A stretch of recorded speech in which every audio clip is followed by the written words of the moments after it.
todos. É com grande alegria que nós estamos aqui reunidos, mais uma noite de sexta-feira, né? E hoje nós estamos recebendo o Álvaro Vargas, que veio trazer um pouco dos seus conhecimentos. Álvaro, que está de presidente da USE, né? União das Sociedades Espíritas de Piracicaba e região, hoje disponibilizou um tempo para vir trazer então uma palestra, uma reflexão, e assim nós vamos cumprimentando também a todos aqueles que nos acompanham dos seus lares, através do Facebook da casa. Fora da caridade não há salvação.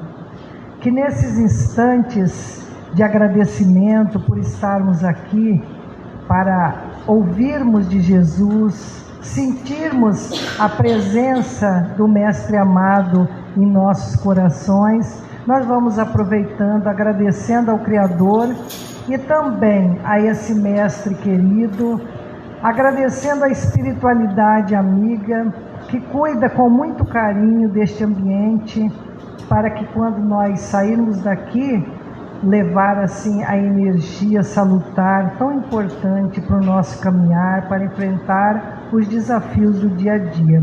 E assim nós vamos envolvendo o nosso querido companheiro nessa vibração de fraternidade, cantando o hino da casa, Praza a Deus Senhor, e o Pai Nosso cantado.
Sim, então nós agradecemos a presença do Álvaro Vargas, da sua esposa Cristina. Seja bem-vinda também, Cristina. E o tema que o Álvaro nos traz na noite de hoje para nossa reflexão é a estrada simbólica de Emaús. Emaús. Certo, Álvaro?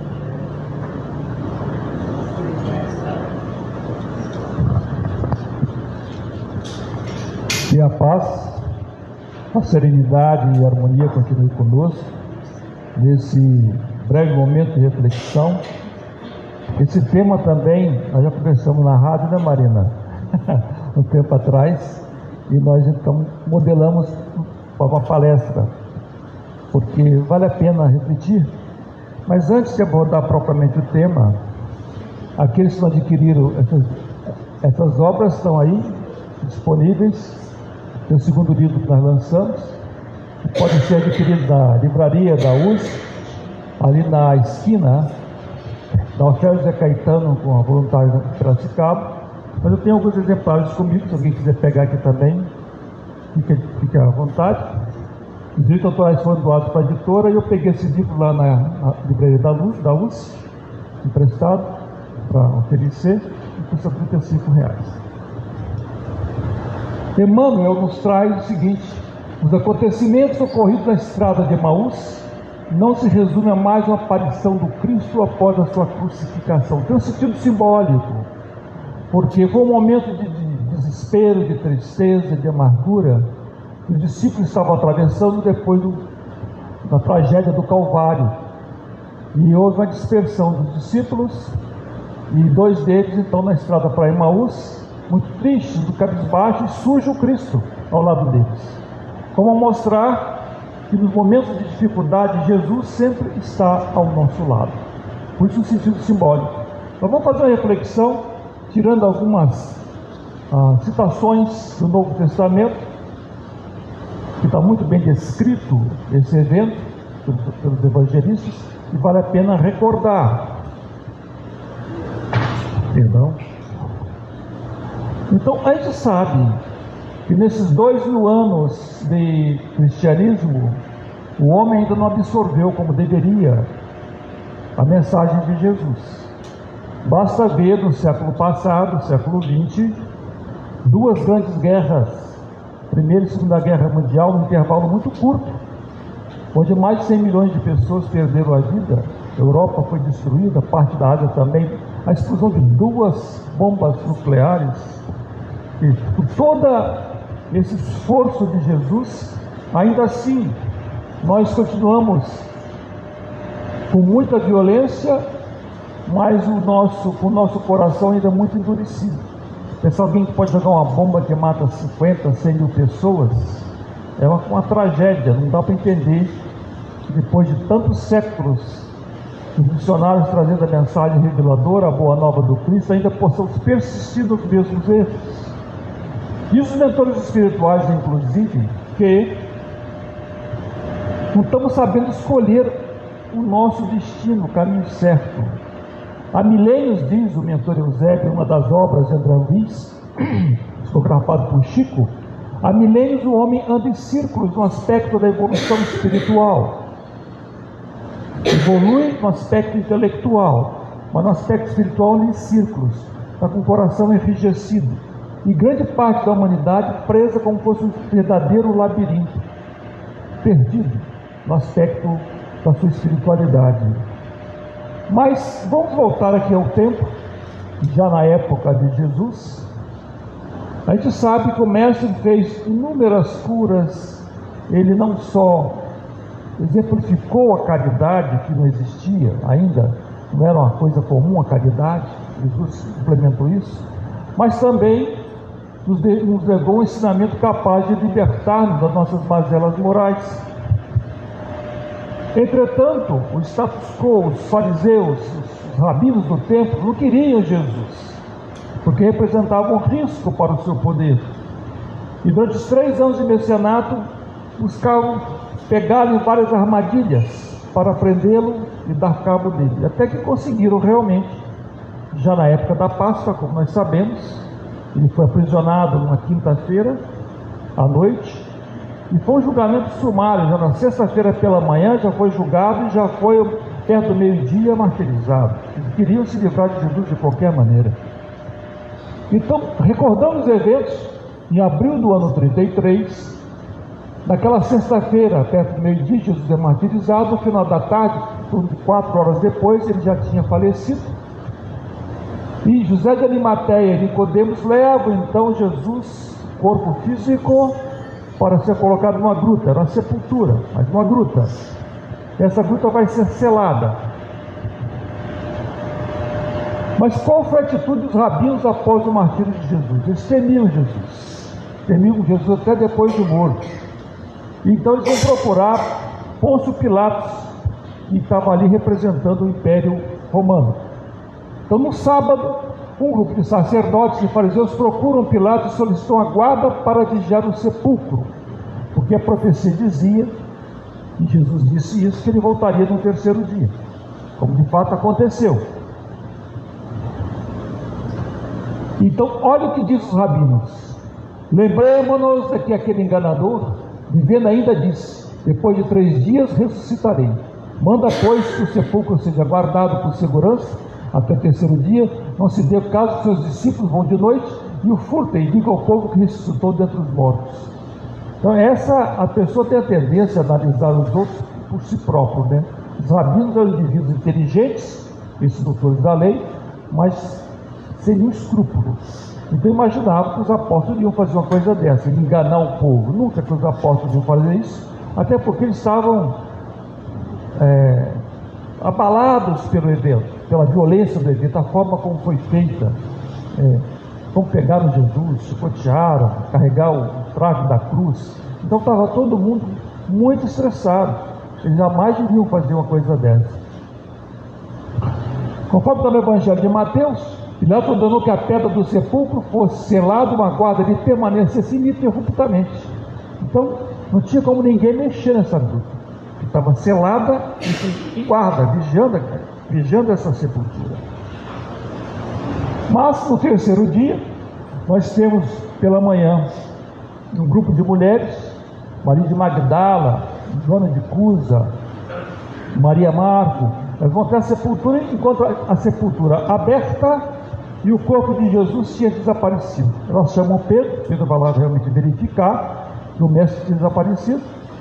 E volta então Pedro para falar aos discípulos que tinha acontecido alguma coisa.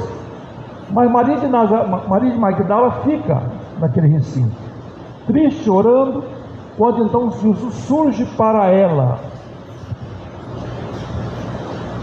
E tem um diálogo interessante, está no Evangelho de João. Disse-lhe Jesus: Maria. Ela, voltando-se, disse: Rabone, que quer dizer rabino, mestre, perdão. E o mestre não deixa ela se aproximar. Não me detenhas, porque ainda não subi para o meu Pai. Não tinha como Jesus explicar todas as coisas para as pessoas daquela época. Tanto que o próprio mestre prometeu o Consolador, que viria mais tarde, como de fato aconteceu, que é o Espiritismo, e esclarecer os eventos com mais detalhes, no aspecto científico, no aspecto intelectual, mas naquela época não poderia. Então ele disse para Maria não chegar perto dele. Por quê? Porque Jesus tinha ido nas regiões trevosas, nas regiões do umbral, consolar Judas, que havia se enforcado. Então, disse então Maria Dolores, na obra Coração em Vida: ao invés de subir aos altos esplendores, diz Jesus, desci os reinos inferiores, despertando do túmulo, escutei gritos de alguém, a aflição de alguém que muito amei e que muito amo ainda. Fui a sombra abismal para que a grande procura, e ao encontrá-lo, amargurado e louco, a ponto de não mais me conhecer. Demorei-me afagado e pouco a pouco consegui que ele enfim pudesse adormecer. Então Jesus despertou ali do corpo físico, da encarnação, e em vez de ascender aos planos superiores, ele foi lá para o umbral consolar Judas, que o havia traído, e vai consolá-lo. Mas o que aconteceu com o corpo físico de Jesus? Está no Evangelho de Lucas: encontraram removida a pedra do sepulcro, todavia, quando entraram, não mais acharam o corpo do Senhor Jesus. Os Evangelhos não falam sobre isso, o que aconteceu com o corpo de Jesus. Os rabinos do templo disseram que os discípulos tinham roubado o corpo de Jesus. Então que era tudo uma fraude. Mas na verdade, esse assunto foi tratado entre Divaldo Pereira Franco e Chico Xavier, porque Chico ainda estava vivo, antes de desencarnar, e Chico disse que Jesus desmaterializou o corpo físico dele. Isso foi muito importante. Nós vamos entender por que isso foi muito importante ter feito isso. Em sessões espíritas, hoje não é tão importante mais, já teve muitos casos de materialização. Então, por exemplo, o grupo de médiuns, e às vezes tem um médium que pode doar ectoplasma e com a ajuda dos espíritos do mundo espiritual, eles bem conseguem trazer coisas de fora, por exemplo, uma rosa ou um pão, desmaterializa num lugar e materializa aqui no centro espírita. Diz inclusive André Luiz, no livro Dos Domínios da Mediunidade, que no futuro o homem será capaz de fazer essa técnica também, desmaterializar o corpo físico e materializar no futuro. Então a gente vê esses filmes aí de coisa futurística, realmente um dia o homem vai ser capaz de fazer isso de acordo com os espíritos. Então Jesus desmaterializou o seu corpo e vai aparecer em corpo espiritual para os seus discípulos.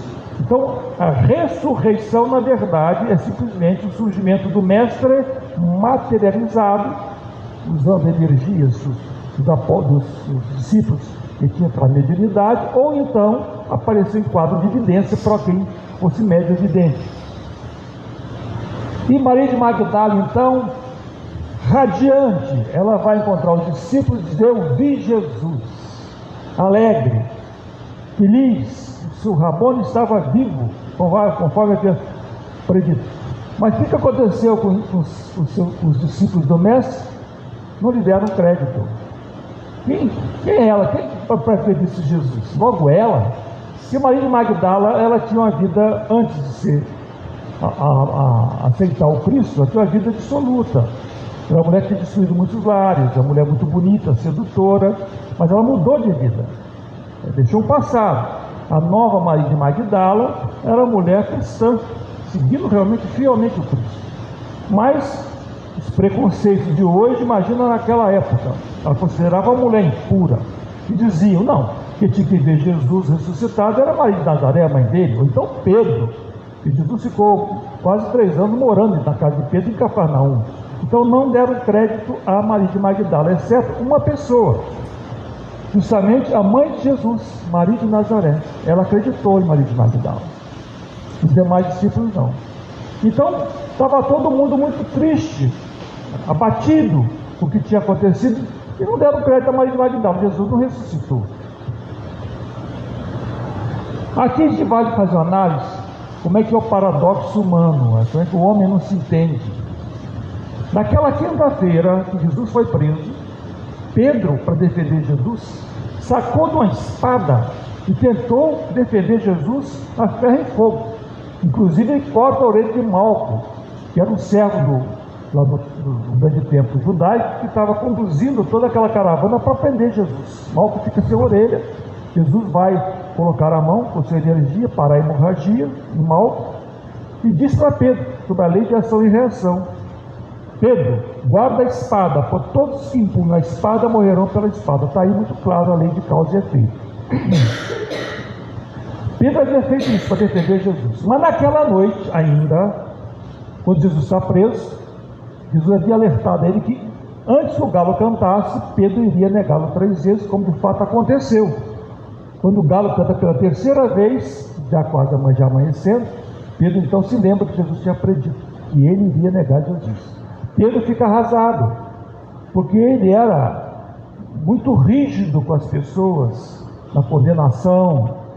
Ele várias vezes tinha advertido Jesus, que Jesus conversava com toda a gente, e eles iam daquelas mulheres que consideravam de má vida, e o mestre dizia para Jesus: por conhecer nosso povo, é melhor só não conversar com esse pessoal, pelos conceitos da época, porque os judeus tinham esse negócio impuro, não chegar perto da pessoa. Então as mulheres que tinham uma vida equivocada, Jesus não devia estar com elas. O mestre diz: não, o doente é que necessita do remédio, o são não necessita. Eu vou estar com elas, vou conversar, vou orientar.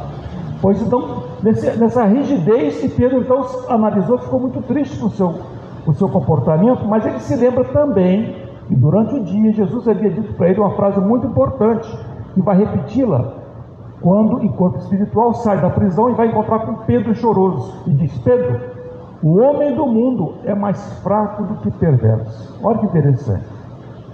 Então a gente vai vendo, nós nos consideramos bons espíritas, né, Marina? Achamos que somos fortalezas morais. Olha Pedro aqui, 3 anos acompanhando Jesus, viu todas as curas que Jesus viu, reconhecia-o como o mestre, o Messias, com a espada defendia-o, colocando a sua vida em risco, mas ainda assim, na hora que ele sentiu que estava todo mundo com aquela sanha de perseguir os seguidores do mestre, ele amarelou, e, como diz na linguagem mais popular, ele ficou com medo. Assim somos nós também.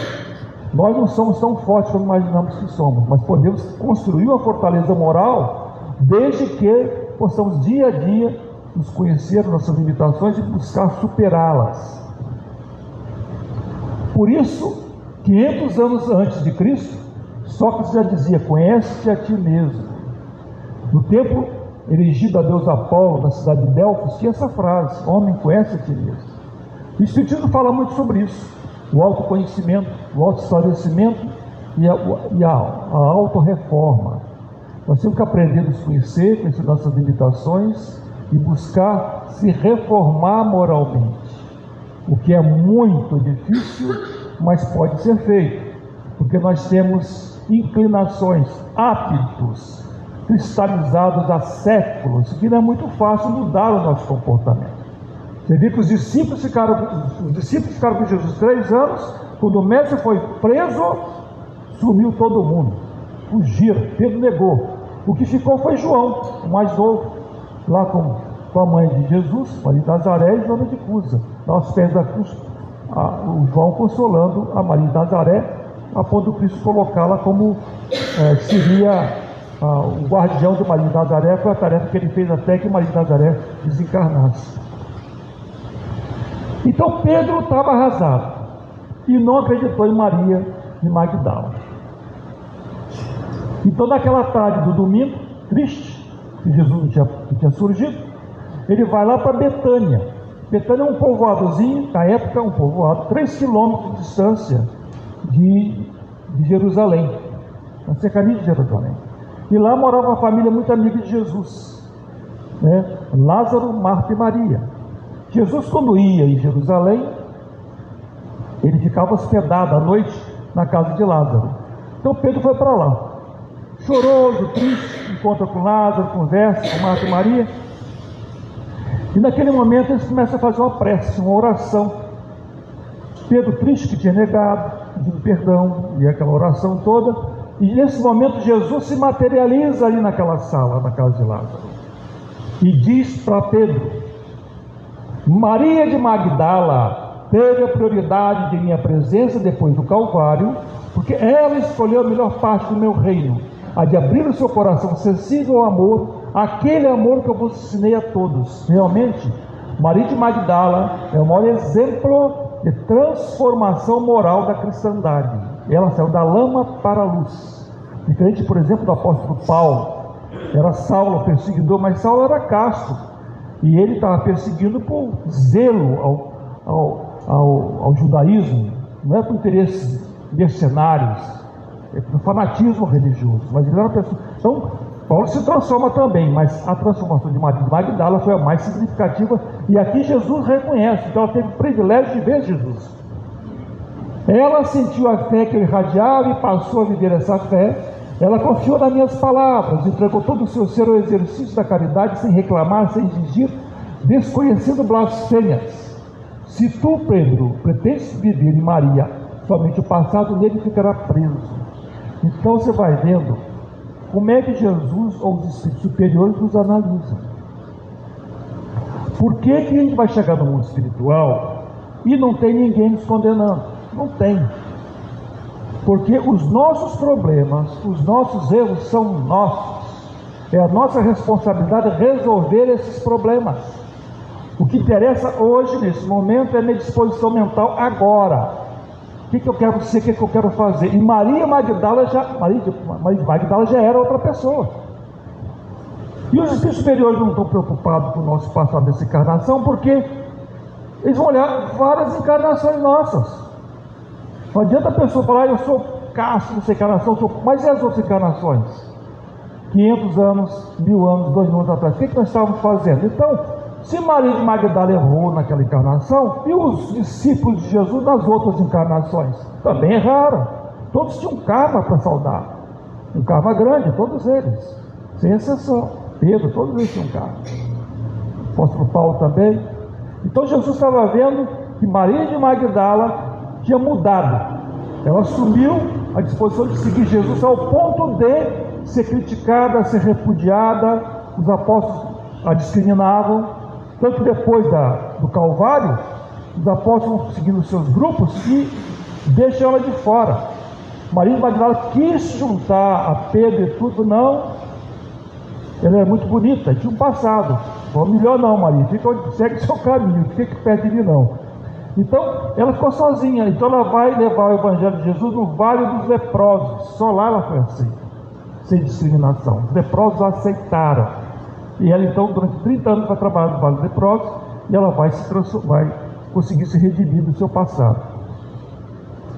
Mas Jesus havia advertido, naquela quinta-feira, ainda por volta da hora do almoço, que essa ceia do cenáculo foi cedo, e disse: ferirei o pastor e as ovelhas se dispersarão, mas depois que eu houver ressuscitado, irei diante de vós para a Galileia. Então ele já disse que iria voltar. Agora, ressuscitado por quê? Como é que as pessoas entender corpo espiritual, materialização de espírito? Não dava. O nível de ignorância era muito grande. Então, ressuscitado.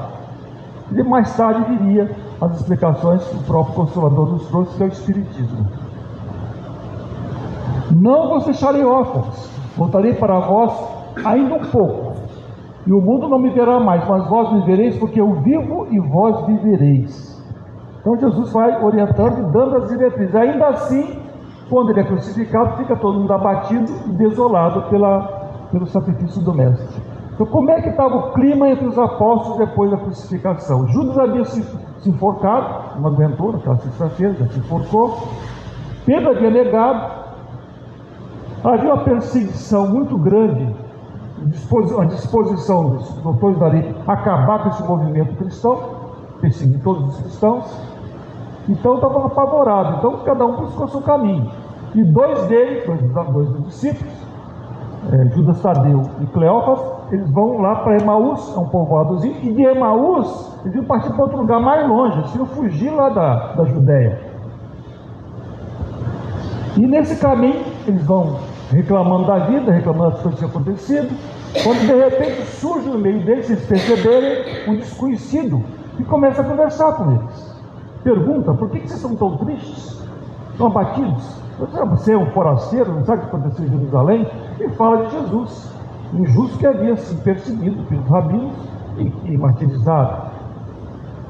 Aí ele começa a explicar, está no Evangelho de Lucas: vocês não estão sendo sensatos. É assim tão difícil crer em tudo que os profetas escreveram nas Escrituras? Não foi claramente predito por eles que o Cristo teria de sofrer todas essas coisas antes de entrar na sua glória? E fez-lhe compreender as Escrituras, começando com os livros de Moisés e dos profetas, explicando que esses textos dizem a seu respeito. Ora, a profecia dizia a esse respeito. Jesus, se você pegar o Evangelho e o Testamento, várias vezes fala que ele seria martirizado. Não foi só naquela tarde, no cenáculo, naquela ceia final com os discípulos, que ele falou isso. Várias vezes, várias passagens ele falou que ele seria martirizado. Inclusive, antes de entrar na Judéia, ele já estava lá na Galileia, tem até a materialização de Elias e Moisés no Monte Tabor, conversando já sobre os eventos que aconteciam. Ele estava preparado e estava seguindo para dar prosseguimento que estava nas profecias. Interessante aqui que nos diz Espíritos Da mesma forma que Jesus se fez presente junto a eles, também se encontra entre nós, estimulando-nos a cumprir a tarefa terrena. Jesus diz: eu conheço as minhas ovelhas e minhas ovelhas me conhecem, ouvem a minha voz. Então, o que é importante é que nós possamos despertar um pouco mais a nossa espiritualidade para ouvir os propósitos de Jesus, nos dê a correta orientação. O mundo é muito difícil, é cheio de dificuldades. E muitas vezes nós ficamos afligidos com os problemas que estamos vivenciando. Às vezes não é conosco, mas é com o filho, com o parente, próximo, às vezes situação econômica, às vezes a enfermidade, e podemos cair em aflição. Mas não vamos esquecer que nós temos que tirar um pouco essas sombras da nossa visão para enxergar o Cristo ao nosso lado, porque os dois estavam tão perturbados, Cleófas e o Judas Tadeu, que não conseguiam ver Jesus. O mestre que estava com ele durante 3 anos. Disse então Emmanuel: ainda existem aprendizes da estrada simbólica de Emaús, todos os dias. Atingem o Evangelho e espantam-se em face do sacrifício necessário à eterna iluminação espiritual. Não entendem o ambiente divino da cruz e procuram paisagens mentais distantes. Entretanto, chega sempre um desconhecido que caminha ao lado dos que vacilam e fogem. Então, as pessoas que se aproximam da casa espírita ou do templo religioso querem resolver um problema imediato. Nós somos muito imediatistas. Esquece que nós estamos aqui para aprender. A terra não escola, um mundo de provas de expiação. E mesmo que a gente possa estar desanuviado com problemas, aqui o Emmanuel fala um desconhecido. Às vezes é um filme que a gente vai assistir, uma obra que a gente vai ler, uma palestra que a gente vai assistir, um amigo que vai conversar conosco e vai dar instrução para nós. Quantas vezes a pessoa está triste, você vai conversar com a pessoa. Eu me lembro que uma vez, aqui nesse centro espírita, tinha um senhor que queria conversar comigo, que estava com um problema. Aí vieram me falar, e eu disse: olha, eu posso atendê-lo, mas aí começar a palestra. Depois de terminar a palestra, né? Eu posso pensar agora. Aí depois eu fui conversar com a coordenadora, eu tinha terminado a palestra. Ah, não, o senhor queria falar com o senhor, disse que a palestra já respondeu todas as dúvidas que ele tinha. Ou seja, um desconhecido, ou um livro, ou um filme, responde a nossas mensagens. Foi um mentor espiritual que designou para nós. É os mensageiros do Cristo que chegam, trazendo a nossa orientação necessária. Mas por que muitos não conseguem se identificar a presença de Jesus ao nosso lado? Por que nós temos essa dificuldade? Olha como é que nós somos. A vida tumultuada. Nem sempre a gente para fazer uma oração, para fazer uma meditação. Tão importante orar, meditar, refletir um pouco. Quando o turista está numa cidade diferente, ele pega o mapa para saber o caminho que ele vai seguir, o roteiro a se perseguir. E nós aqui na nossa existência não paramos muitas vezes para fazer uma oração, uma meditação para saber qual decisão tomar. Quantos equívocos nós cometemos porque não pensamos 2 vezes antes daquela decisão? Quantas ações equivocadas são feitas também de forma tempestiva, quando estamos nervosos, perturbados. Fechamos nossos ouvidos e nossos olhos à orientação espiritual. E aqui é interessante, na frase dos 2 discípulos que estavam caminhando, eles dizem o seguinte: e nós esperávamos que ele libertasse Israel. Olha que interessante essa frase, que está nos evangelhos. Jesus, quando entra em Jerusalém, depois que ele sai lá da Galileia, ele vai até Jericó, tem aquele encontro com Zaqueu, depois ele vai entrar em Jerusalém. Era o mês de setembro, onde se comemorava a festa dos tabernáculos. Por quê? E tinha todas aquelas palmas. A festa do tabernáculo é uma festa judaica até hoje, que celebra os eventos, 40 anos que estavam no deserto, eles faziam aquelas tendas, dormiam em tendas. Então é uma forma de lembrar aquele período de 40 anos que eles dormiam em tendas. Quando Jesus entra em Jerusalém, o pessoal estava com todas essas palmas. Mas não era por causa de Jesus, é porque tinha desmontado as tendas que faziam o festival. E como os discípulos foram na frente falando que tinha chegado o Messias, o Salvador, ficou todo mundo muito alegre. Salvador de quê? O povo ficou alegre: salve-nos, Senhor. porque ia salvar a alma deles? Não, salvar do jugo romano, dos odiados romanos. Então Jesus entra lá em setembro, e é aclamado pelo povo, que via nele uma libertação dos romanos. Passa quase 6 meses, não acontece nada, ele é preso. E de forma dócil vai sendo conduzido para o sacrifício. Por isso que quando foi aquele julgamento, parte das pessoas estavam frustradas com Jesus, porque é imediatista. Então a multidão procurava Jesus para resolver os problemas do momento. Mas salvação espiritual, o pessoal postergou, deixou para lá. Então essa é a inclinação humana que acontece ainda hoje.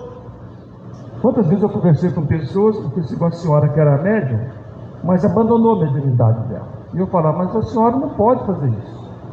A médium tem que trabalhar no centro espírita. Ah não, primeiro os dias tem que resolver os meus problemas. Depois então eu vou procurar resolver o problema dos outros. Quer dizer, não sabe o que é mediunidade. Mas Jesus nos ensina a servir e deixar o mundo maior cuidar da gente da melhor forma possível. E nós espíritos em particular, sabemos que mesmo quando a gente dorme, já está fora do corpo. Então temos um contato muito grande com o mundo espiritual. O espírito é imortal. A Terra é simplesmente uma escola. Interessante a gente aprender. Eu primeiro faço isso. Quando eu vou fazer oração, eu mentalizo o cosmos. O mundo, a gente dá tão bonitas as galáxias, a gente sente a nossa insignificância. Nós somos importantes com uma importância relativa. Então, por que essa vontade de querer se mal de alguém, o egoísmo? A vida passa tão rápido. Então, nesse momento, nós, espíritos em particular, devemos sentir a necessidade de dar valor, sim, à encarnação e às questões materiais que são importantes. Mas o fundamental são as questões espirituais que devem ser trabalhadas diariamente. Como espírito, nós sabemos também que nós assinamos o nosso projeto reencarnatório. No livro que nos encontramos aqui, foi isso que foi feito. Estávamos em cidades muito bem organizadas e vamos voltar para lá. Mas o importante é nesse momento agora cumprirmos a nossa tarefa, superarmos as nossas limitações morais, deixar o homem velho morrer, como diz o apóstolo Paulo, e ser um homem novo, em termos de ideais superiores. Então, na estrada de Emaús, os 2 discípulos não conseguiram identificar Jesus, nem pelas palavras, nem pela demonstração de afeição com ele. Olha, caminhar ao lado de Jesus e não reconhecê-lo.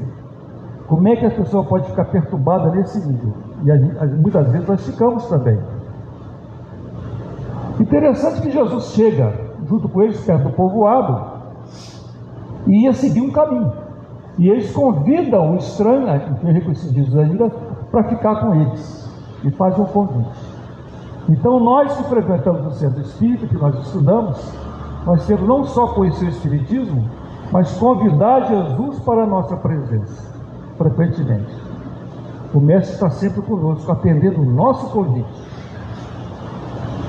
Quando Jesus parte o pão, é quando Jesus é reconhecido pelos discípulos. Aí cai, os olhos abrem e reconhecem Jesus, então, naquele momento.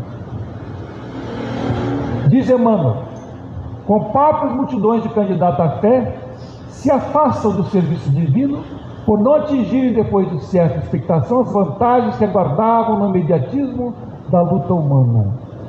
Muito comum isso. A pessoa vai no centro espírita com um problema, resolve o problema, some. Eu tenho alguns amigos, os colegas de trabalho, que seguem outras religiões, e eles me dizem: nossa, estou precisando de um centro espírita. Eu pergunto: por quê? Estou com um problema que não consigo resolver. Quer dizer, o centro espírita não é para isso. É uma escola, ele vai ajudar no aspecto de caridade, mas busca instruir, levar informações que as pessoas possam se trabalhar no aspecto moral. Diz Emmanuel ainda: sem garantia financeira, sem caprichos satisfeitos, não comungam com a crença renovadora, respeitável e fiel. É necessário combater a semelhante miopia da alma. Nós entendemos que é o espiritismo. Diz Deolino Amorim, um grande filósofo, espírita, saudoso, que o espiritismo é um estilo de vida. Quem é espírita adota um novo estilo de vida.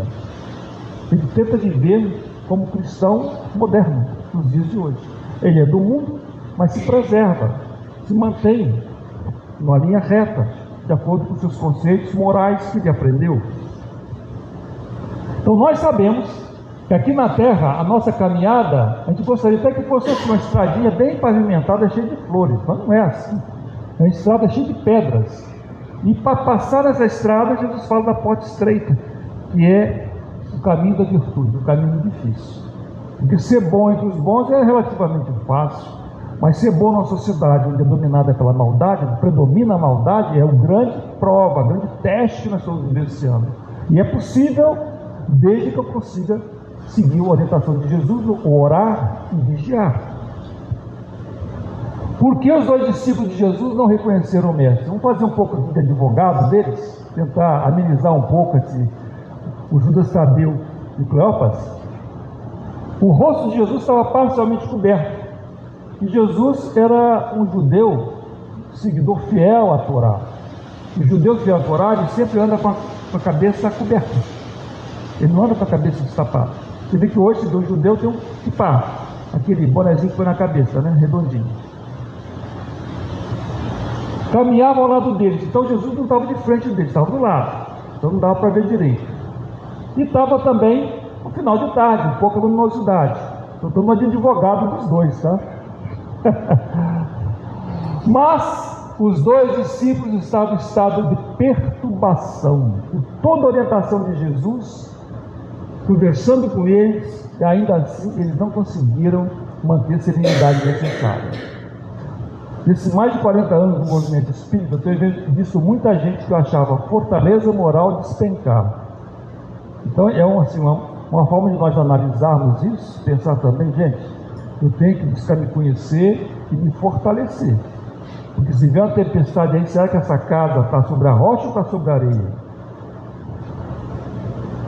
Por preconceito, não acreditava na revelação de Maria de Magdala. Essa tendência de nós julgarmos as pessoas. Diz Jesus: não julgueis para não ser julgados. A vida de ninguém nos interessa. Ninguém está aqui na terra para fazer juízo de valor. Nós temos que julgar a nós mesmos, as nossas atitudes, superar as nossas mazelas morais, não se preocupar com o nosso vizinho, não prestar a devida atenção ao estranho. Isso é outro ponto também importante, porque a todo momento os mentores nos colocam, chamam a atenção para a gente aprender alguma coisa. Alguém que nos procura, que bate a porta, alguém com o telefone que toca. Todo instante alguma coisa acontece, até na escola. Nós estamos sempre recebendo chamados para prestar atenção e aprender essa lição. E Jesus se materializando, então vai lá apresentar para os discípulos. Mas olha o que o mestre faz. Desmaterializou o corpo para não dar confusão. Porque como é que ele ia aparecer num lugar se o corpo estava lá? Eles não iam entender isso. Então Jesus desmaterializou o corpo e vai se materializar ao ponto de, conforme está descrito aqui no Evangelho de Lucas, Jesus mostra para eles: vede as minhas mãos e os meus pés, que sou eu mesmo, apalpai-me, e vede, pois o Espírito não tem carne nem ossos, como vedes que eu tenho. Olha como é que o Jesus se materializou. E dizendo isso, mostrou-lhe as mãos e os pés. E não crendo eles ainda por causa da alegria, e estando maravilhados, disse-lhes: tende alguma coisa aqui para comer? E eles se apresentaram parte do peixe assado e um favo de mel, o que ele tomou, comeu diante deles. Olha como é que nós somos, incrédulos, né? Como é que vai a incredulidade do homem? O que Jesus necessitou fazer? Porque ali estava nascendo o cristianismo, queria mudar o rumo da humanidade. O mestre deu toda essa energia para que isso realmente acontecesse. Aqui então, esse colegiado galileu vai deixar de ser discípulo para ser o quê? Apóstolo. Até aqui eram estudantes, discípulo é estudante, agora vão ser apóstolos. O que nos falta para compreender o Evangelho de Jesus? O que nós precisamos para compreender o Evangelho de Jesus? Diz Vinícius, Pedro de Camargo, que trabalhou nessa casa: é fundamental que possamos sentir o Evangelho, estudar a sua ética mais com o coração do que com o cérebro. Se eu não desenvolver os meus sentimentos, a minha visão fica tolhida da compreensão do Evangelho. Isso é tão importante. E quando Nicodemos procura Jesus, fala: mestre, Como é que eu faço? Leio todas as Escrituras, leio tudo, para atingir o reino dos céus. E Jesus diz para ele: primeiro que tudo, Nicodemos, não basta que tenhas vivido a interpretar a lei, antes de raciocinar sobre as suas disposições, deveria sentir os textos. Quando nós vamos ler uma obra espírita, particularmente doutrinária, com o coração, é diferente de ler apenas com o cérebro. Então vamos tentar desenvolver esse sentimento. Alguns escritores nos sugerem para a pessoa, quando vai fazer o estudo do Espiritismo, não ler só doutrina, ler também um romance. Aliás, a USP tem sempre 2 livros, um romance e uma obra doutrinária. A Marina faz a leitura e a correção do livro, para indicar o romance, e o Rogério faz a parte doutrinária. Os 2 são importantes, os 2 livros. Conclusão, então, essa estrada de Emaús no simbolismo, porque é a estrada que todos nós cristãos estamos percorrendo aqui na Terra. Todos nós temos dificuldades. Não tem uma pessoa na face da Terra que não tenha problemas. Todos nós temos. Não vamos deixar de ter problemas de chegar no mundo espiritual. Mas aqui na Terra nós temos problemas, temos dificuldades. Então nós temos que aprender a superar e estar atento para a presença de Jesus ao nosso lado. E diz Emmanuel, então, por conclusão: louvado seja o Senhor por todas as lições e testemunhos que nos confere, mas continuaremos muito longe da verdade se procurarmos apenas nas coisas materiais. Nós temos que aprender a desenvolver mais a nossa religiosidade, a nossa espiritualidade. Muito obrigado. Passo a palavra agora para o nosso dirigente.